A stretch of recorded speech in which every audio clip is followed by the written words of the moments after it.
Muito obrigado. Doutor Rodrigo, muito obrigado. Em seu nome, agradeço ao BNDES o gentil e honroso convite para aqui estar participando deste encontro. Agradeço também, e, na alegria dos meus queridos colegas e da querida Caroline, estamos aqui para tratar sobre um tema que é, para dizer o mínimo, um tema de atualidade, não é isso? Eu peguei dentro deste tema um subtema que é a responsabilidade dos administradores e dos acionistas na aplicação da lei, anticorrupção. E gostaria de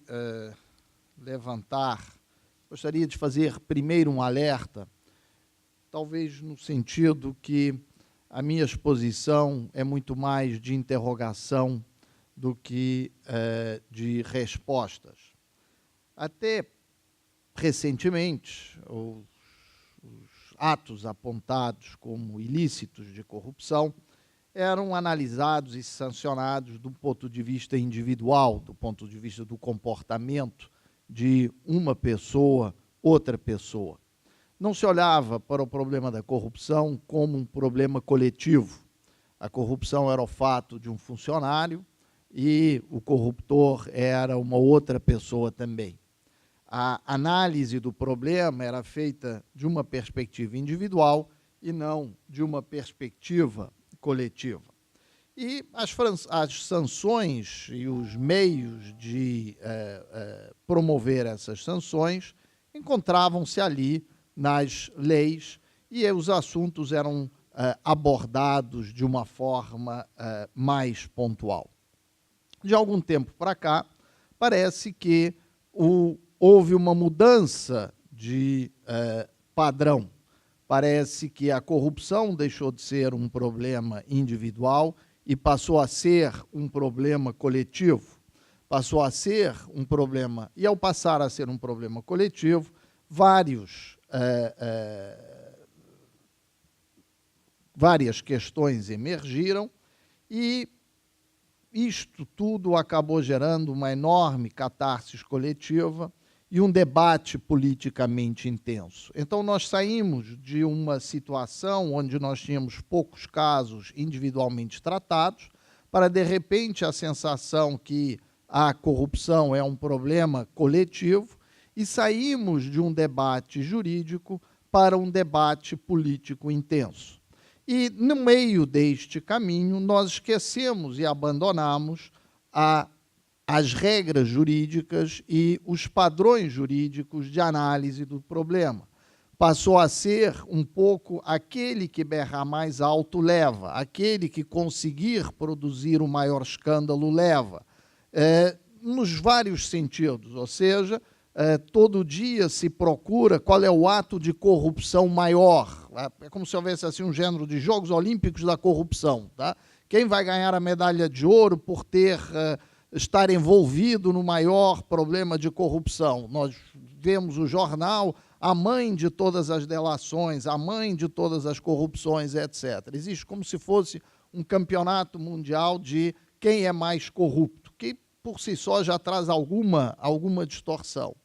E, por outro lado, nós temos uma distorção do sistema também, que é as sanções disso, ou seja, o que estes atos se traduzem em sanções. Então, também, do ponto de vista da sanção, qual vai ser a maior pena? A pena de um é maior do que a pena de outro? Por que a pena deste aqui foi menor? Por que a pena daquele ali tem que ser menor, maior, etc. e tal? Nós saímos de um país de 100 e tantos milhões de técnicos de futebol para um país de 100 e tantos milhões de promotores de justiça e magistrados e fiscais e policiais, etc. Tá?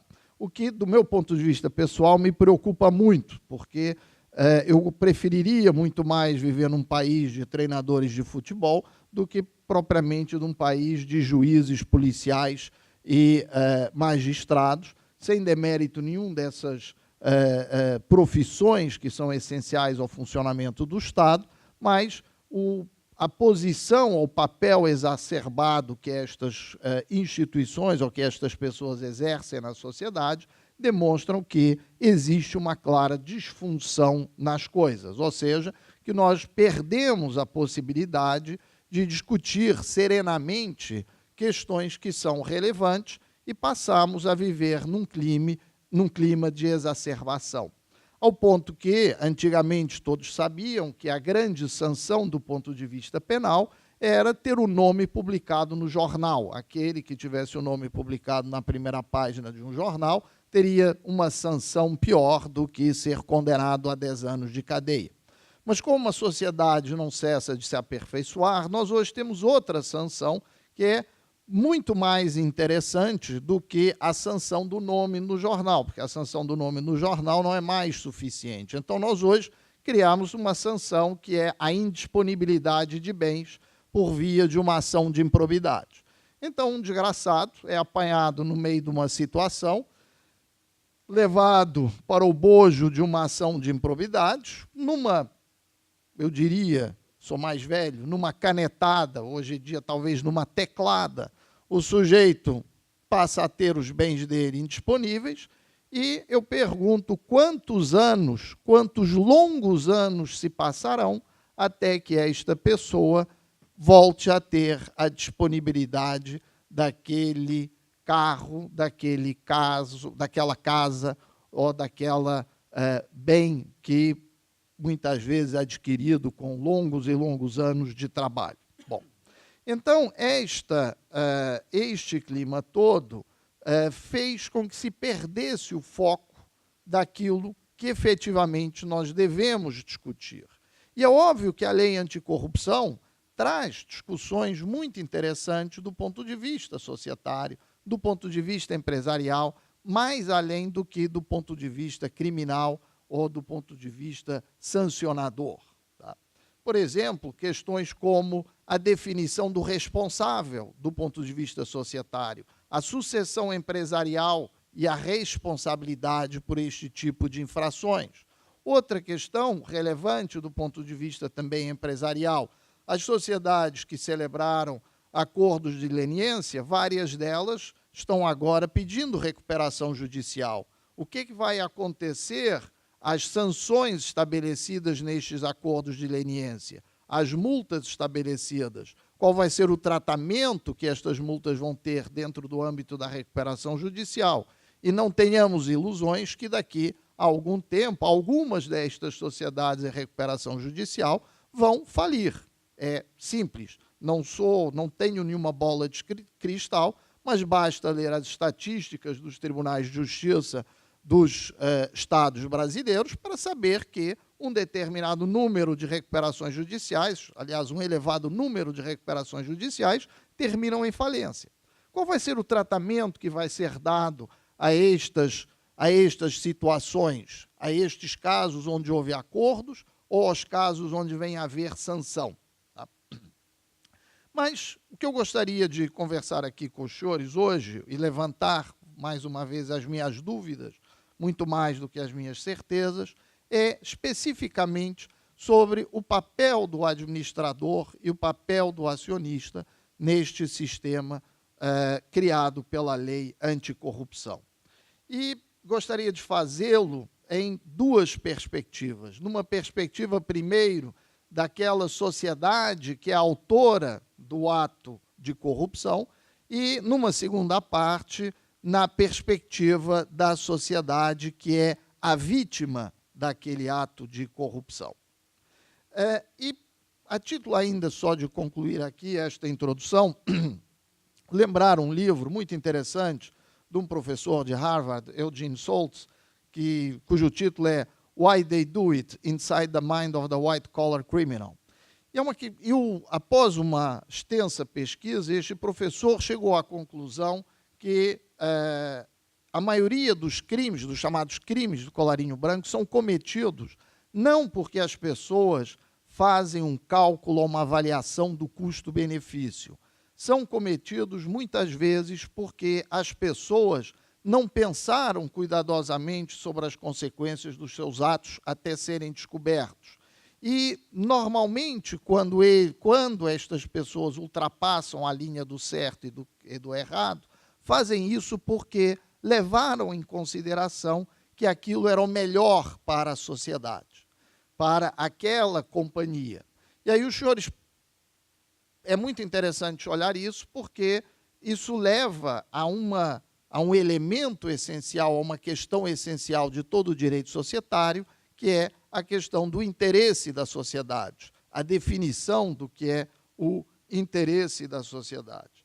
E é muito interessante as pessoas terem uma certa esta ideia que as pessoas não têm sequer a consciência clara que estão a delinquir, ou seja, aquilo acontece há tanto tempo, a prática é aquela há tantos anos, por que seria diferente? Tá?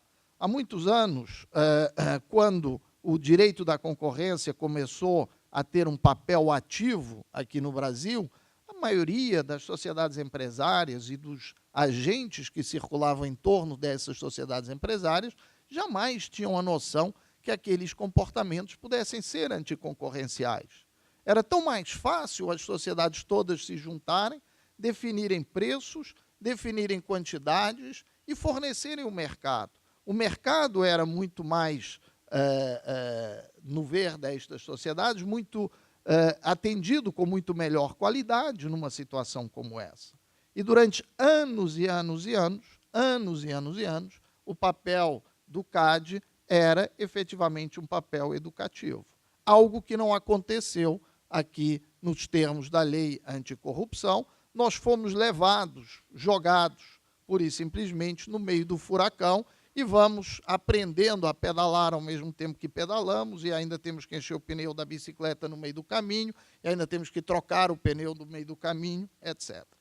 Então, voltando àqueles dois pontos que eu gostaria de chamar aqui para o nosso debate, gostaria de partir de um caso hipotético. Imagine os senhores uma sociedade, a sociedade A, uma sociedade, uma companhia fechada de direito privado, controlada por dois acionistas, um A1 e um senhor A2, cada um deles com 26% do capital social e os restantes 48% distribuídos com pequenas variações percentuais entre 5 outros acionistas ou a quantidade de acionistas que os senhores quiserem.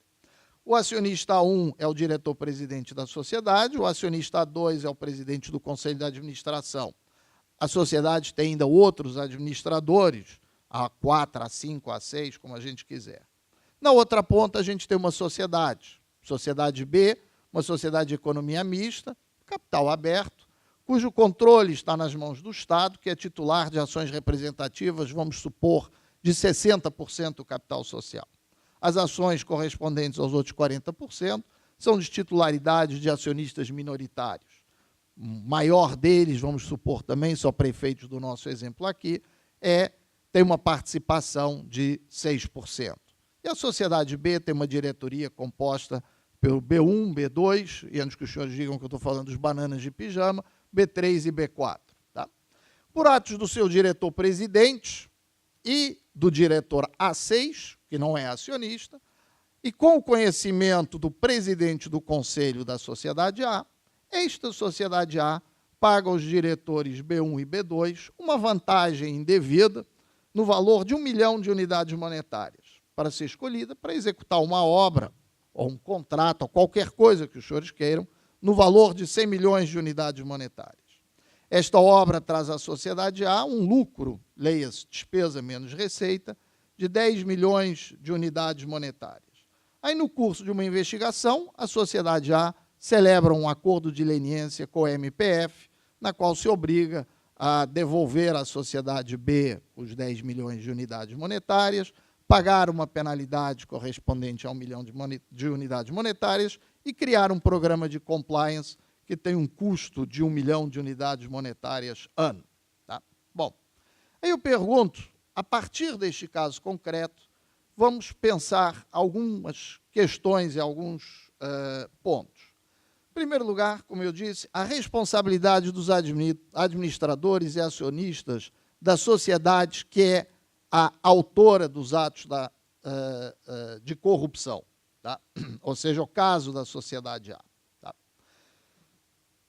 E dentro desta primeira parte, obviamente, os senhores sabem que existe uma discussão sobre se as sociedades podem ou não podem responder criminalmente, discussão essa que já está ultrapassada em vários países do mundo e que, inclusivamente, no nosso país, foi apontado como uma grande inovação a Constituição de 88 na perspectiva do dano ambiental, mas eu lembro que o Partido Comunista Brasileiro, tá, sociedade, uma pessoa jurídica, não uma sociedade, mas uma pessoa jurídica, foi sancionado criminalmente lá nos anos 20 e foi impedido de atuar com base numa lei de ordem penal. Tá? Então, portanto, a bem da verdade, a responsabilidade penal das pessoas jurídicas já data lá da década de 20 do século 20, mas não é isso que nos preocupa agora. Vamos pensar agora na situação dos autores da infração.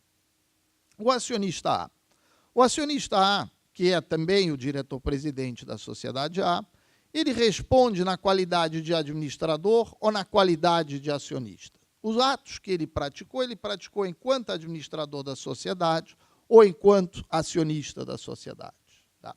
A situação é importante do ponto de vista da responsabilidade dele, porque a responsabilidade dele será uma, de acordo com a lei das SA, se ele for acionista da sociedade, a responsabilidade dele será outra se ele for diretor da sociedade. São dois dispositivos distintos, duas regras distintas de responsabilidade. A segunda situação é do acionista A2, lembram aquele que era presidente do Conselho de Administração, que tinha conhecimento do fato, mas não praticou o ato. Ou seja, aquela pessoa a quem foi dito, olha só, aquilo ali vai acontecer, ou pode acontecer, mas que ela não participou efetivamente do ato. Esta pessoa tem responsabilidade ou não tem responsabilidade? Tem ela o dever de ser ativo e dizer o seguinte, olha só, para com isso. Ou ela pode ficar na dúvida se aconteceu ou se não aconteceu.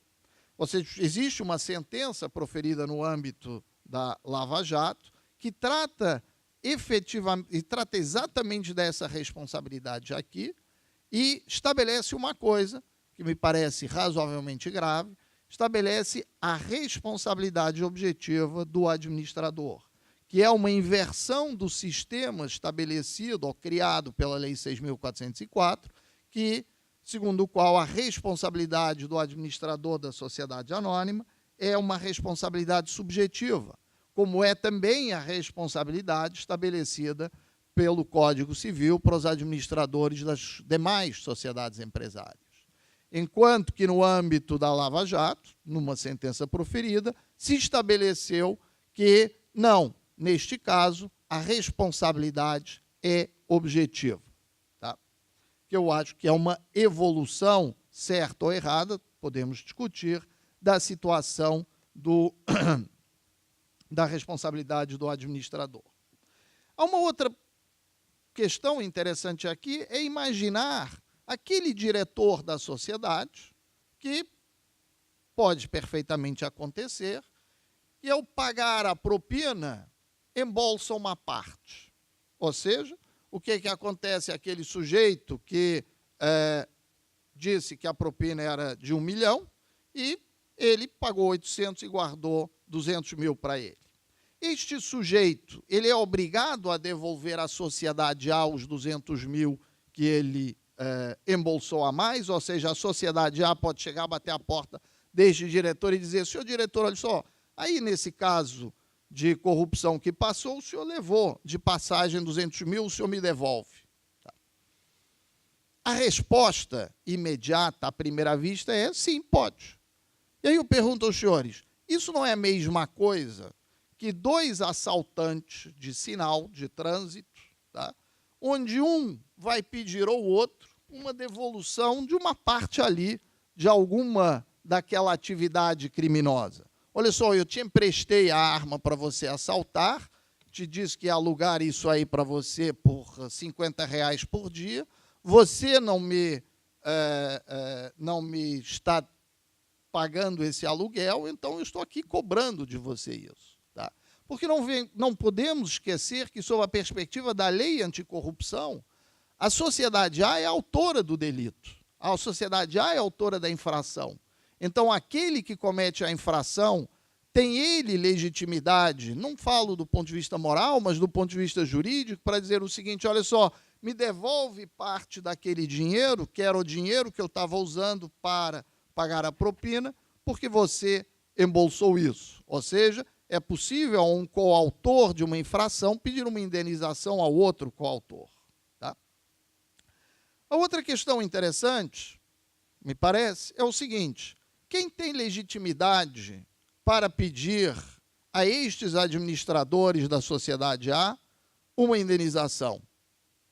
A sociedade A? A sociedade A? A sociedade que praticou a infração vai pedir aos administradores e aos acionistas, e aqueles que eventualmente estejam abaixo deles, vai dizer o seguinte: olha só, agora vocês me pagam uma indenização. Mas, espera aí, sociedade A, você foi parte aqui, foi condenada na lei anticorrupção por você ter praticado o ato de corrupção. Tá? Ou seja, me parece aí também que temos alguma questão a repensar sobre a possibilidade de pedir esta indenização e sobre quem tem possibilidade de pedir esta indenização. Tá? Tradicionalmente, no direito brasileiro, a sociedade é quem pede a indenização aos seus administradores, está lá no artigo 159 da Lei 6.404. E, hipótese muito mais rara na prática brasileira, onde os outros acionistas pedem uma ação de indenização. Hipótese, por quê? Porque no direito brasileiro considera-se que o dano destes acionistas é um dano indireto, é um dano, portanto, que não seria indenizável a eles, mas sim somente o dano direto sofrido pela sociedade. Mas nos casos de corrupção, foi a própria sociedade quem praticou o ato. Foi a própria sociedade que chegou, fez o acordo de leniência ou foi sancionada pelo órgão, pela autoridade de controle, uma das múltiplas autoridades de controle? Então, a sociedade pode ela pedir? Ou será que está na hora, então, de nós revermos o sistema de responsabilização e adotarmos um sistema, como em alguns outros países, onde o próprio acionista pode, então, ele pedir uma indenização por aquilo que ele, pelo dano causado. E, rapidamente, antes que o tempo se esgote, outra questão interessante diz respeito à via para pedir a indenização. Todos nós sabemos, tá, que, em termos de direito societário, a via da indenização nas sociedades é a via clássica do artigo 159 da Lei das SA. Ou seja, a sociedade que sofreu prejuízo vai propor a ação contra o seu ex-administrador, resolvida a questão levantada acima, e esta ação é deliberada numa Assembleia Geral e, em virtude da deliberação dessa Assembleia Geral, se propõe a ação. Se nós olharmos para os casos todos de Lava Jato e de outros atos de corrupção, eu não conheço um único de ação de responsabilidades proposta pela sociedade. Como é que isso hoje se resolve? Hoje se resolve pelo seguinte, ou como hoje está acontecendo. Hoje, as sociedades supostamente vítimas dos atos estão ajuizando, estão se constituindo parte nas ações penais promovidas pelo Ministério Público ou estão se constituindo parte nas ações de improbidade. E aí eu pergunto, podem estas ações ser utilizadas como sucedâneo da ação do artigo 159 da Lei 6.404? Se a Lei 6.404 exigiu a aprovação na Assembleia Geral, é por algum motivo. Eu não posso driblar a necessidade da aprovação na Assembleia Geral me juntando ao Ministério Público através de uma ação de improbidade ou através de uma ação através da ação penal. Eu estou desviando o sistema que foi estabelecido na Lei das Sociedades por Ações.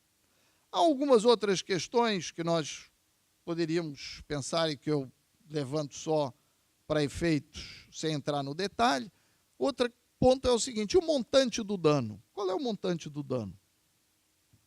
Como contabilizar qual foi o dano sofrido por um ato de corrupção? Tão difícil quanto calcular qual foi o montante do dano sofrido por uma infração concorrencial. Tá? Em primeiro lugar, porque nem sempre, e quem diz isso não sou eu, mas são os estudiosos, é muito difícil determinar qual é a correlação direta entre o ato de corrupção e o resultado. Alguém pagou para ser vencedor numa licitação, mas se esta pessoa não tivesse pago, não teria ela ganho a licitação? Ou uma outra questão que nós já ouvimos todos nós já ouvimos inúmeras vezes: não, eu estava lá dando propina, ou suadizando propina, para um monte de políticos, só porque eu queria só, sabe, manter um bom relacionamento com eles. Tá? Qual é o dano efetivamente sofrido nesse caso? E sem dano não há responsabilidade. Sem dano não há o que indenizar. Tá? Outra e última questão: qual o papel da sociedade dita vítima do ato de corrupção? Tá? A sociedade dita vítima, ela é verdadeiramente vítima? Ou ela, em que medida é que esta sociedade, colocando de outra maneira, em que medida é que esta sociedade contribuiu para aquele resultado? Em que medida é que a sociedade tem culpa concorrente? Em que medida é que esta sociedade não adotou os controles que deveria ter adotado?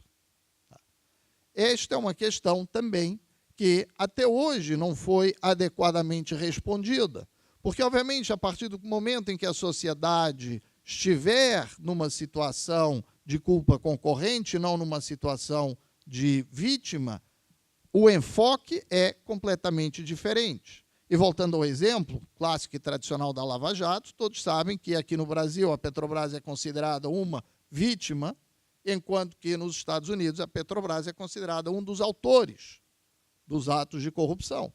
Tá? Qual é o modelo que nós vamos querer adotar?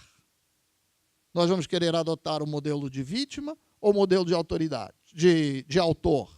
Esta também é uma discussão que é eminentemente técnica e jurídica, que passou desapercebida. À guisa de conclusão, o que eu gostaria de trazer aos senhores? Eu acho que nós estamos numa época de quebra de paradigma. E os elementos que demonstram que esta época de transformação são claros. Por um lado, nós temos uma aceleração dos fatos absolutamente gigantesca. Por outro lado, nós temos uma incapacidade do direito de acompanhar os fatos. E a consequência destes dois primeiros elementos é o terceiro, que é uma enorme insegurança jurídica sobre o quadro legal aplicável. Tá? Ninguém pode, em sã consciência, dizer daqui a 5 anos o resultado jurídico, não fala do resultado econômico, não fala do resultado político, mas o resultado jurídico é este. Isto, me parece, que não pode ser dito hoje sem algum grau de temeridade. Por outro lado, eu não gostaria de me despedir com base em palavras de tristeza, mas sim em palavras de esperança. Eu gostaria de lembrar a todos um velho ditado da navegação, que é o seguinte: não existe tempestade que dure para sempre. Toda tempestade tem um começo, tem um meio, que necessariamente parece sempre longuíssimo e interminável, mas toda a tempestade tem um fim. E um determinado momento, isto que nós hoje vivemos, passado este período de agudização, este período vai terminar. Há pouco eu referia que a mesma situação aconteceu num país, na França. Na década de 90, havia exatamente estas mesmas discussões, havia exatamente esses mesmos problemas, havia exatamente essa exacerbação, e hoje a gente olha à volta e, tirando uma ou outra situação pontual, há situação é uma situação pacificada. O que eu gostaria de sugerir a todos nós era que levássemos este debate jurídico e estas questões que podem parecer importantes hoje em dia, e não são essas que eu falei aqui, quaisquer discussões à volta da lei anticorrupção, e nós olhemos o que foi feito nos outros países. Porque há 30 anos os Estados Unidos já têm as respostas para as nossas perguntas, e há 20 e tantos anos a Europa também já tem as respostas para as nossas perguntas. O que nós temos que fazer é o dever de casa, sair do debate político, entrar no debate jurídico e procurar essas respostas. Muito obrigado.